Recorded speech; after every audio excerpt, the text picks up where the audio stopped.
Olá, pessoal, tudo bem? Aqui é o professor Alisson e na aula de hoje nós faremos a correção de questões relacionadas às aulas anteriores, sobre a vegetação mundial, vegetação brasileira e sobre a parte de hidrografia, relacionada aos rios e às bacias hidrográficas. Então, quem tiver interesse pode voltar aí nos vídeos anteriores e assistir às aulas, ok?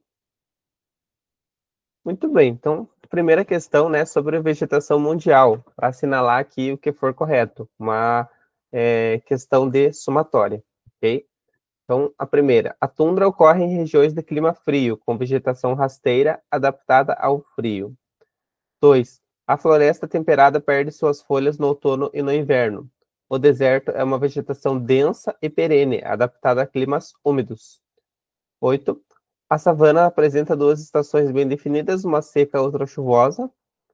E a última, a taiga é formada principalmente por coníferas adaptadas ao frio. Então, nessa questão aqui, são quase todas corretas, né? Menos a número 4.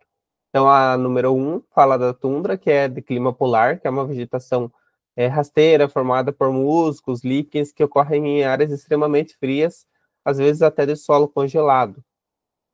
2. A floresta temperada perde suas folhas no outono e no inverno, sim, né, que são consideradas, então, como caducifólias, algumas espécies de árvores da floresta temperada e floresta subtropical, então ela tem essa característica de perder suas folhas nas estações mais frias e secas. A 4 está errada, que o deserto não é uma vegetação densa, né, e ela é para clima seco e não clima úmido. A 8. As savanas, elas têm duas estações bem definidas, uma seca e a outra chuvosa. Realmente, a savana pode ser considerada o nosso cerrado aqui no Brasil também, que é de clima tropical. Tem essa estação bem definida, uma seca e outra chuvosa. E a taiga, que é aquela vegetação de coníferas, adaptadas a climas mais frios. Ela tem aquele formato lá de cone, do pinheirinho clássico de Natal. Então ele tem a árvore tem esse formato justamente para não acumular muita neve assim nos seus galhos e acabar quebrando. Então, por isso a taiga tem essa característica. Ainda sobre a vegetação mundial, a formação vegetal típica de regiões de clima equatorial, com grande biodiversidade e alta densidade arbórea é tundra, savana, taiga, floresta tropical ou pradaria. Nesse caso aqui, então, a floresta tropical. Então, né, já falei da tundra, é de climas polares, as savanas, muito parecida com o nosso cerrado, a taiga, a vegetação de coníferas, a floresta tropical, ou floresta equatorial, ou floresta pluvial, pode ser chamada, então, por vários nomes, tá? Mas um exemplo seria a floresta amazônica. É de clima equatorial, próximo da linha do Equador, clima quente, clima úmido, que vai favorecer, então, a biodiversidade e a densidade de árvores. Vai ter muitas árvores, árvores altas. E o último, né, seria a pradaria errada, uma vegetação de campos, as pradarias, campos e em climas mais secos e frios um pouco. Muito bem. Então, ainda sobre a vegetação mundial. Sobre as formações vegetais mundiais, assinale a correta. Então, aqui só uma, né, que vai estar correta. A. A floresta boreal ocorre nas regiões equatoriais. B. As pradarias são características de regiões tropicais úmidas. C. A taiga é composta por coníferas em regiões de clima frio. E D. A tundra apresenta vegetação arbórea densa. Então, né, nesse caso, a letra C. A floresta boreal, lá na primeira, não ocorre em regiões equatoriais, e sim em regiões quase polares, né? Tem a ver lá com a aurora boreal e tudo, é só relacionar. Então, vai ocorrer, né, em regiões polares, principalmente do hemisfério norte, porque a região equatorial seria mais próximo da linha do Equador. B. As pradarias são características de regiões tropicais úmidas, acabei de falar na questão anterior, que são de locais um pouco mais secos. C, a taiga é composta pelas coníferas, então, tá? Então pode ser chamada de floresta de coníferas, por exemplo, é a mesma coisa que a taiga, que é aquela vegetação de clima frio, onde tem neve boa parte do ano, então ela tem aquele formato cônico, para que a neve não acumule muito, assim, nos seus galhos e suas folhas e acabem quebrando. Então, ela tem essa característica. E a última, né, a tundra, apresenta vegetação arbórea densa, está errado. É uma vegetação rasteira, uma vegetação de clima ainda mais frio do que a taiga. Seria o máximo de clima frio que a gente teria, vai ter a tundra, então.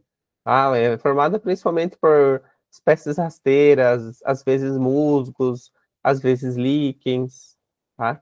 Então não vai se formar, não vai ter uma vegetação arbórea, por exemplo. Muito bem, então agora a gente fala um pouquinho sobre a vegetação brasileira.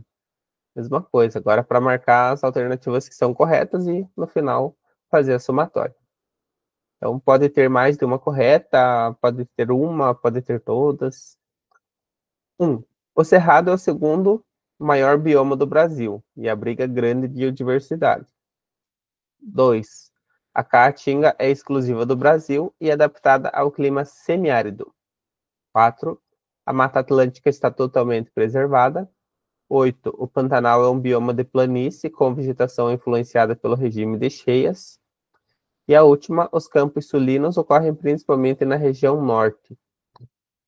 Então, quem quiser saber mais sobre a vegetação brasileira, então tem uma aula aí anterior sobre vegetação brasileira. Quem tiver interesse pode voltar lá, assistir a aula e depois vir aqui para tentar responder as questões, ok?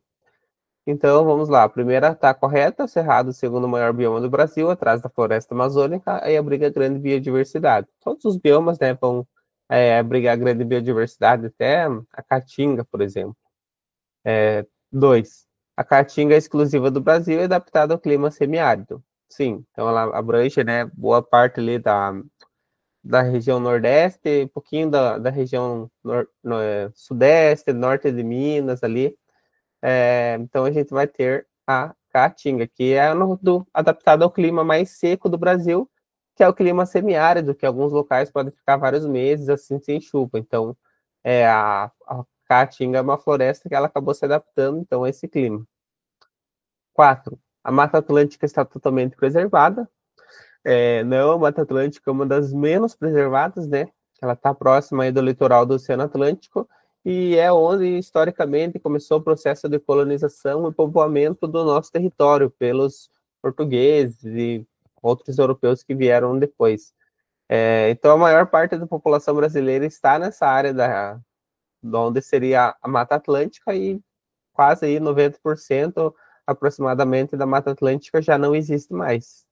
Tá? Então, é um dos biomas que estão menos preservados, que nós encontramos menos remanescentes de vegetação na atualidade, é a Mata Atlântica. 8. O Pantanal é um bioma de planície, com vegetação influenciada pelo regime de cheias.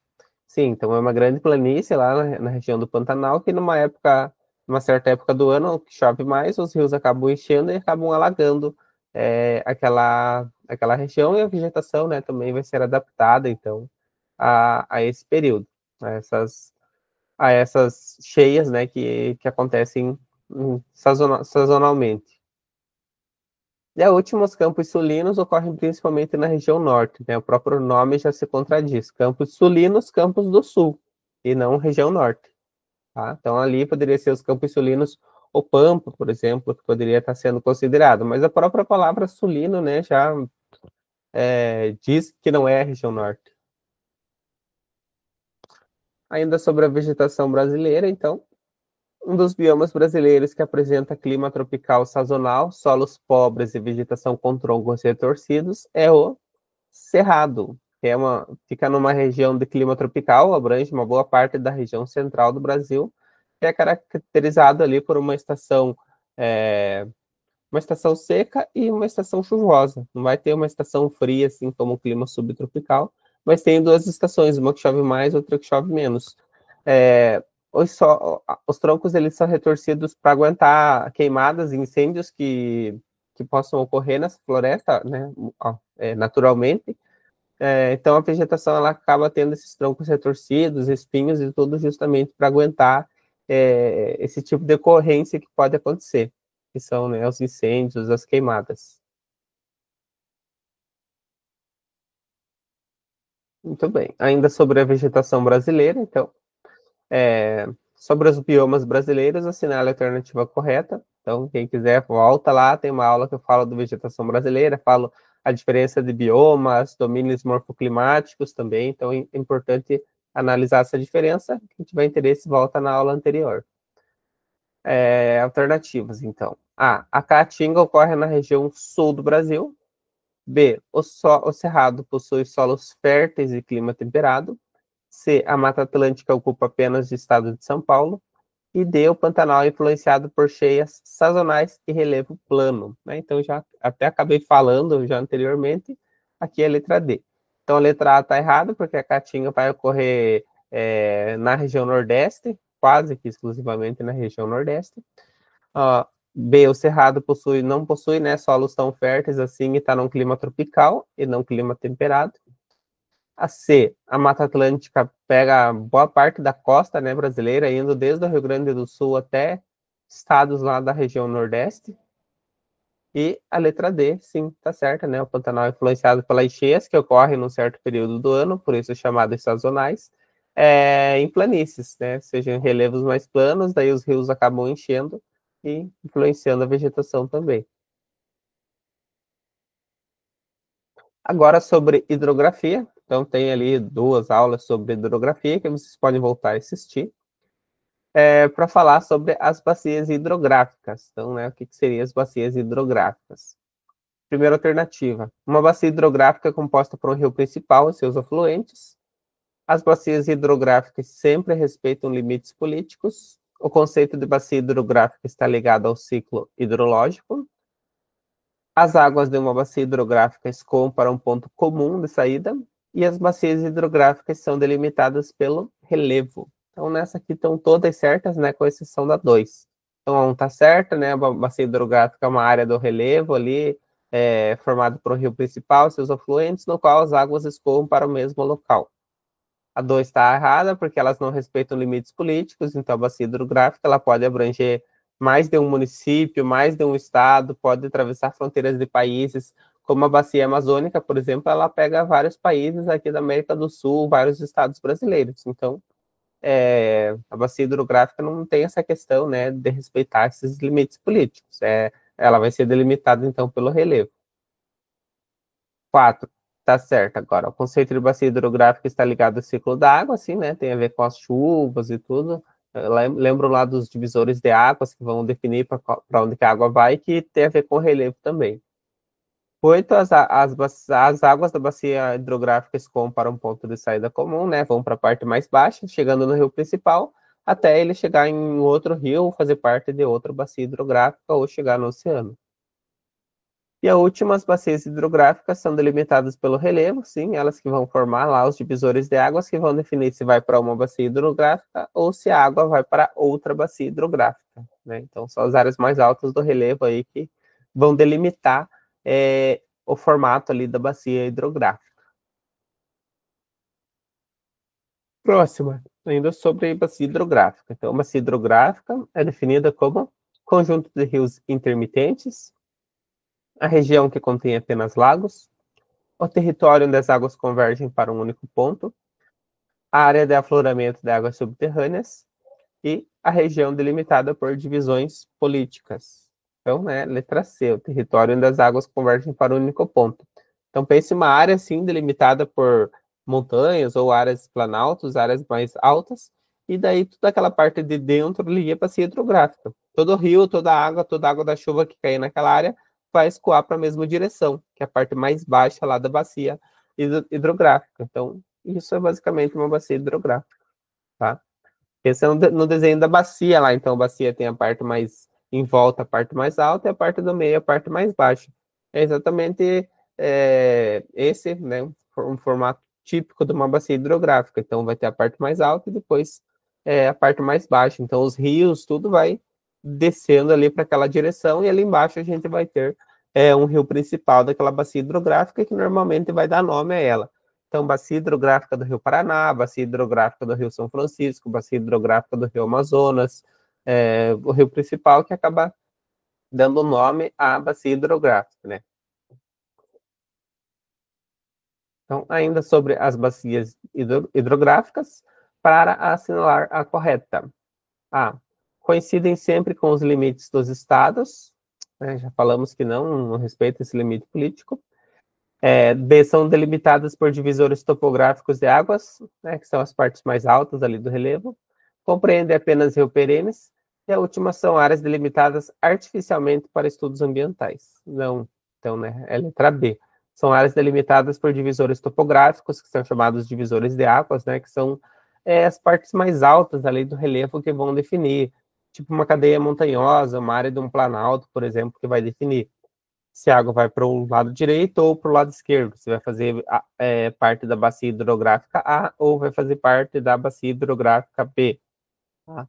Então, aqui só a letra B que está correta. Agora, falar um pouquinho sobre os rios. Então, tem uma aula anterior aí que fala sobre os rios também. Sobre as partes dos rios e principais rios do mundo. Vamos ver o que está correto. 1. A nascente é o ponto onde o rio se origina. 2. A foz é onde o rio termina, podendo desaguar em outro rio ou no mar. 4. Os rios Amazonas e Nilo disputam o posto de maior rio do mundo. 8. A jusante é a parte mais próxima à nascente.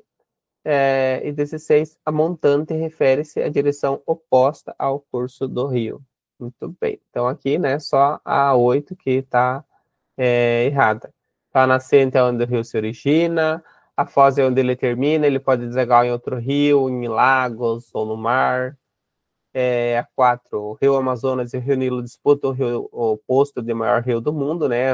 Atualmente considera-se o Nilo como mais longo em extensão e o rio Amazonas como maior em volume de água.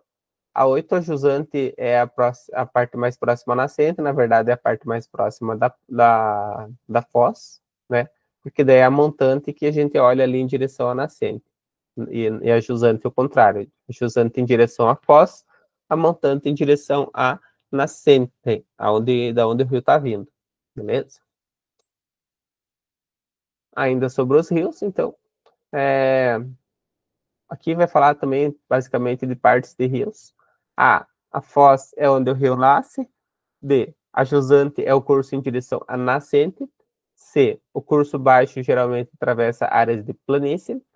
D, a nascente está sempre abaixo do nível do mar. E E, a montante é onde o rio termina. Então, aqui é letra C, né? Então, não é a foz onde o rio nasce, é a nascente. A jusante é em direção à foz e não em direção à nascente. Tá errado também. Então, a letra C está certa. O curso baixo geralmente atravessa áreas de planície. Então, tem uma aula que eu falo lá sobre os cursos do rio. Curso alto, curso médio, curso baixo. O curso baixo seria a parte final ali do rio. Geralmente são áreas mais de planície. Então, o rio já está mais lento, com bastante curvas, tem bastante sedimentos sendo depositados. D, a nascente está sempre abaixo do nível do mar, não, né? Não tem como, se elas nascem no continente, geralmente vai estar acima do nível do mar. E E, a montante, é onde o rio termina. Não, na verdade é a foz. Ainda sobre os rios, alguns rios, né, principais do mundo, para assinalar o correto. O rio Yangtze está localizado na África. B, o rio Nilo possui o maior volume de água do mundo. C, o rio Amazonas é o mais extenso do mundo. E D, o rio Mississippi, Missouri, é um dos mais importantes dos Estados Unidos. Então, nesse caso, a letra D. A está errada, porque o rio Yangtze está na China, né, na Ásia. A B está errada, que o rio Nilo não possui o maior volume de água do mundo, possui a maior extensão. Está trocado, né, com a letra C. Aí nasceu o Amazonas, ele possui o maior volume de água, mas ainda hoje não é considerado mais extenso. E sobra a letra D, então, né, do rio Mississippi, Missouri, é um dos mais importantes que corta território dos Estados Unidos. Ainda para finalizar um pouquinho sobre as bacias hidrográficas brasileiras, tem uma aula também sobre isso, para assinalar ali o que for correto, somatória. 1. A bacia amazônica é a maior do Brasil e do mundo em volume de água. 2. A bacia do São Francisco é fundamental para o Nordeste semiárido. 4. A bacia do Paraná é responsável pela maior produção hidrelétrica do país. 8. A bacia Platina não abrange o território brasileiro. E a última, 16, a bacia Tocantins-Araguaia está localizada integralmente em território brasileiro. né? Estão quase todas aqui corretas, com exceção da 8. A 1, a bacia hidrográfica amazônica, é a maior do Brasil, do mundo em volume de água, então é uma área muito extensa, tem muitos rios. 2, a bacia hidrográfica do São Francisco, né, muito importante para a região Nordeste, para levar água para regiões semiáridas. Tiveram projetos de transposição no passado, que estão sendo finalizados ainda até hoje. 4, a bacia do Paraná, né, onde tem a usina de Itaipu, por exemplo, é uma grande responsável pela produção hidrelétrica do país. A 8 está errada, né? A bacia Platina abrange partes do território brasileiro, porque a bacia do Paraná acaba sendo parte da bacia Platina também. Então, uma bacia ela pode estar dentro de outra, que é maior do que ela. Então, funciona assim, né? A gente tem um rio que forma uma bacia hidrográfica menor, que vai desaguar em outro rio, então ele passa a fazer parte de uma outra bacia maior, por exemplo, assim por diante. Então, o Rio Paraná ele acaba fazendo parte da bacia do Rio da Prata também, que abrange territórios do Uruguai, da Argentina, do Paraguai. E a última bacia Tocantins-Araguaia está localizada totalmente no território brasileiro, né? Sim, passa ali, né? Faz a divisão em alguns momentos, próximo ali da região Nordeste, Norte, região Centro-Oeste, tá? E a última sobre bacias hidrográficas também, para afirmar bacias hidrográficas brasileiras, para a gente colocar a correta. A bacia do Rio São Francisco nasce na Amazônia. B, a bacia amazônica está restrita ao estado do Amazonas. C, a bacia platina é composta pelos rios Paraná, Paraguai e Uruguai. D, a bacia do Rio Tocantins e Araguaia é compartilhada com a Bolívia. E a bacia do Paraná possui pouca relevância energética. Então, nesse caso, né, a letra C, a bacia do São Francisco, o Rio São Francisco nasce em Minas Gerais. A B, a bacia amazônica pega vários estados, inclusive outros países. Aí a C está certa, né? Como eu falei para vocês, a bacia platina pega Rio Paraná, Paraguai e Uruguai, que eles formam suas próprias bacias hidrográficas, mas estão dentro de uma bacia maior, né? Que é a bacia do Rio da Prata, a bacia platina. A bacia do Tocantins e Araguaia, já falei que é só território brasileiro. E falei também, né, que a bacia do Paraná, ela possui grande relevância energética. A gente tem a usina do Itaipu, por exemplo. Tá? Muito bem, pessoal. Então, por hoje é isso. Espero vocês na nossa próxima aula e até logo.